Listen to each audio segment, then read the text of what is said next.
주님께서 여러분과 함께 사제의 영과 함께 루카가 전한 거룩한 복음입니다. 주님 영광 받으소서. 그때 예수님께서 모든 사람에게 말씀하셨다. 누구든지 내 뒤를 따라오려면 자신을 버리고 날마다 제 십자가를 지고 나를 따라야 한다. 정녕 자기 목숨을 구하려는 사람은 목숨을 잃을 것이고 나 때문에 자기 목숨을 잃는 그 사람은 목숨을 구할 것이다. 사람이 온 세상을 얻고도 자기 자신을 잃거나 해치게 되면 무슨 소용이 있느냐? 누구든지 나와 내 말을 부끄럽게 여기면 사람의 아들도 자기의 영광과 아버지와 거룩한 천사들의 영광에 쌓여올 때에 그를 부끄럽게 여길 것이다. 주님의 말씀입니다. 그리스도님 찬미합니다. 모두 앉으십시오. 사랑하는 형제자매 여러분, 안녕하세요. 오늘도 각자의 자리에서 애 많이 쓰셨습니다. 고생한 우리 모두 위해서 박수 한번 칠까요? 네, 감사합니다. 오늘은 연중 제24주일 미사가 아니라 성 김대건 안드레아 사제와 성 정하상 바오로와 동료 순교자들 대축일로 봉헌되고 있습니다. 원래 대축일은 20일 수요일인데요. 교우분들의 더 많은 축하 속에서 이 전례가 거행되기 위해 경축 이동을 한 것입니다. 참으로 기쁜 날인 오늘의 말씀 전례가 우리에게 전해주려 하는 메시지가 무엇일지 살펴보겠습니다. 예수님께서는 당신의 순환과 죽음 그리고 부활을 제자들에게 처음으로 예고하신 다음에 이런 말씀을 하세요. 누구든지 내 뒤를 따라오려면 자신을 버리고 날마다 제 십자가를 지고 나를 따라야 한다. 근데 그분은 제자들에게만 요구한 것이 아니라 당신께서 친히 본을 보이셨어요. 우리 예수님께서 어떻게 돌아가셨는지 알고 있잖아요.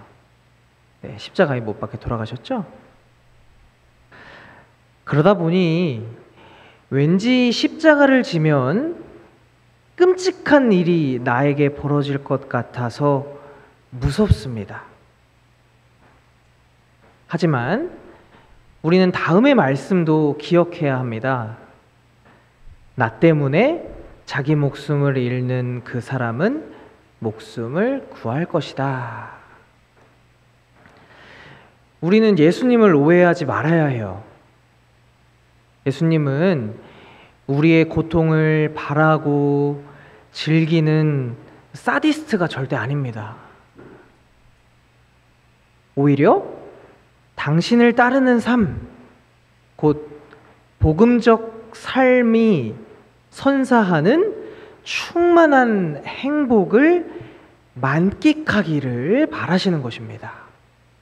그 장으로 초대하시는 거라고요. 아까도 말씀드렸지만 십자가라는 단어는 우리를 두려움에 떨게 합니다. 그런 반응은 전혀 이상한 게 아니에요.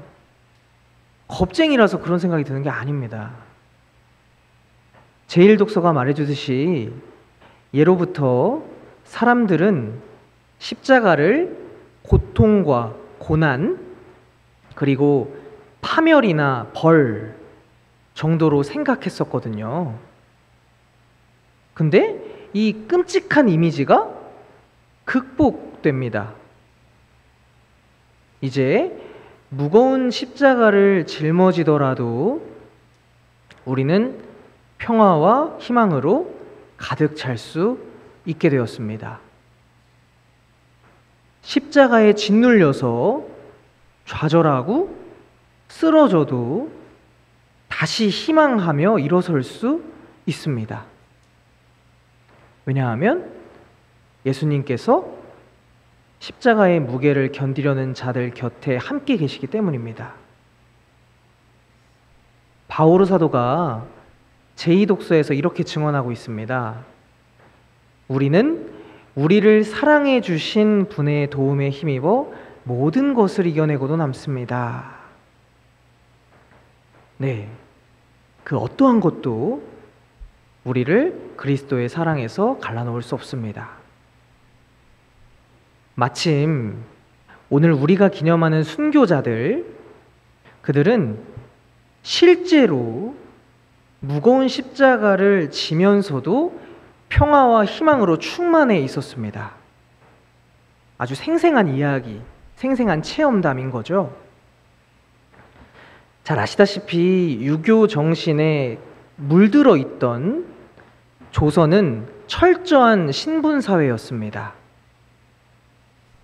국법상 신분이 다른 사람들끼리는 서로 어울리지 못했죠. 어울리면 큰일이 났습니다. 이를 어기는 사람은 사회를 혼란케 하는 범죄자 취급을 당했고요. 근데 놀라운 일이 벌어집니다. 예수님을 알고 배운 사람들이 교우촌, 신앙촌을 이루어서 신분과 관계없이 함께 더불어 사는 것이었습니다. 굉장히 파격적인 거예요. 그들은 왜 이렇게 행동했을까? 모두가 하느님 안에서 한 형제 자매라는 예수님의 가르침을 따르기 위해서였습니다. 이 소문을 접하게 된 사람들은 감동을 받았고요. 몇몇은 모든 것을 떨쳐버리고 교우촌으로 향했습니다. 특히 가난하고 힘든 사람들이 몰려갔겠죠. 근데 그런 그들을 환대해 줍니다. 교우촌 사람들이 말이죠. 분명히 와, 이게 말이 돼? 지금 이게 꿈이야 생시야? 지상 낙원을 체험한다고 느꼈을 거예요. 여기서 궁금해지는 게 있습니다. 대체 교우촌에서 누리던 기쁨이 얼마나 컸길래 신앙인들은 자기들의 목숨을 위협하는 박해 앞에서도 굴하지 않을 수 있었을까요? 대체 얼마나 예수님을 신뢰하고 사랑했으면 죽음 앞에서 신앙을 보존할 수 있었을까요? 하느님의 은총을 빼놓고서 설명하기는 어려울 것 같습니다. 이제 우리에게로 시선을 돌려보죠.